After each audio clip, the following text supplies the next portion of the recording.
The Persian Gulf has become a tinderbox. The most powerful military on the planet is massing at Iran's doorstep.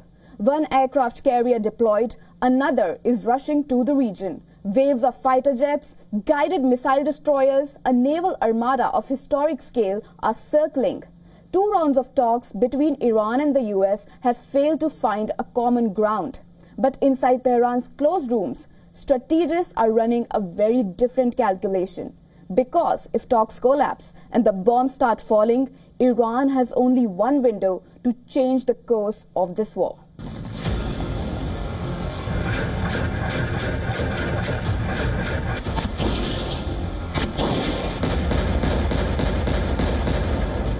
For Iran's military planners, a war with the United States is not about endurance. It is about shock, speed, saturation.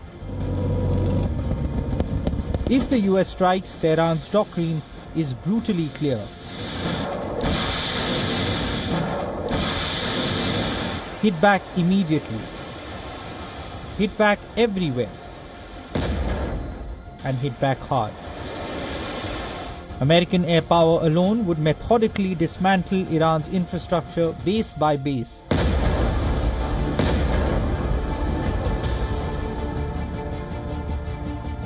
It's not easy to make a meaningful deal with Iran. We have to make a meaningful deal. Otherwise, bad things happen. But we have to make a meaningful deal.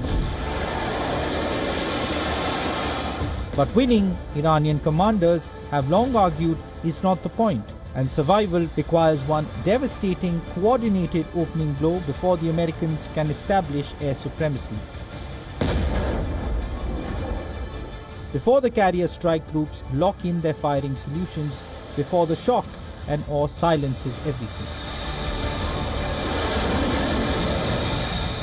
The horizon of the Iranian coast is crowded with the brute force of a superpower. The USS Abraham Lincoln is on station, and the world's largest aircraft carrier, the USS Gerald Ford, is slicing through the waves and fast approaching the region.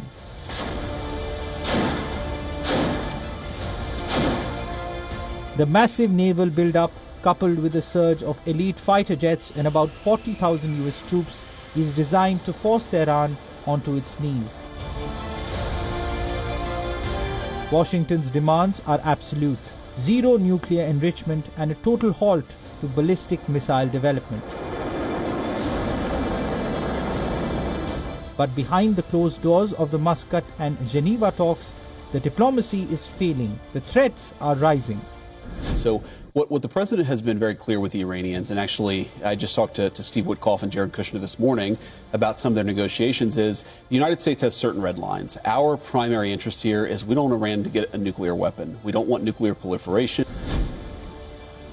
Iran is digging in. Supreme Leader Khamenei fires back with a chilling pledge. Iran's arsenal includes weapons capable of sending American warships straight to the seabed.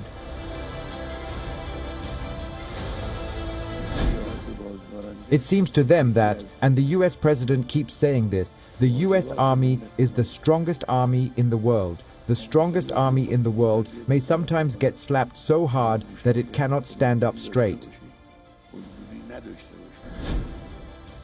Khamenei's words follow this AI-generated video released by the IRGC, which shows a barrage of Iranian missiles and drones attacking American nuclear-powered warships. Along with them, Iran has fast-attack torpedo boats and submarine-launched torpedoes.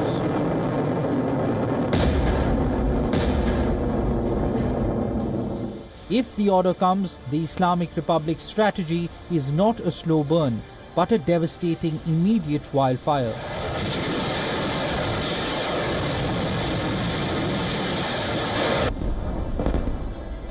The plan is to overwhelm US multi-layered missile defense systems with a saturation strike, the likes of which have never been seen. Simultaneously, the Houthis in Yemen would need to join Iranian forces. It has the firepower, ballistic missiles the kind that have already struck deep inside Israel.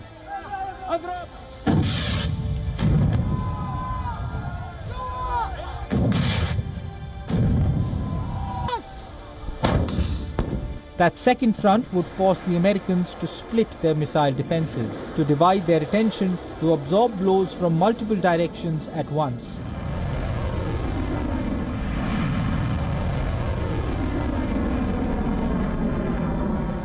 Now, in an interesting development, Russia has sent a warship to the region.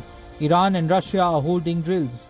By embedding Russian assets into the Iranian defense perimeter, Moscow is creating a strategic shield. It complicates any potential US strike plan, forcing American commanders to consider the risk of hitting a Russian hull. Remember, Moscow has repeatedly released statements urging Washington to engage in dialogue and not to attack Iran. Iran also continues to show its prowess. It conducted military drills in the strategic Strait of Hormuz. Iranian forces fired live missiles. Iran has warned that if pushed to a corner, it can shut off the crucial waterways. About 13 million barrels of crude oil per day was transited through the Strait of Hormuz in 2025.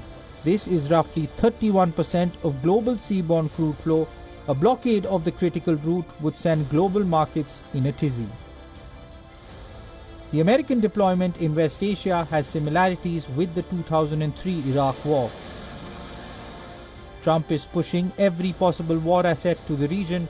If war comes, Iran knows it cannot match America blow for blow. Its only chance is the first blow, a massive opening strike meant to change the battlefield before the war consumes the nation. After that first hour, the balance shifts decisively. Tehran knows it. Washington too is aware of the risks.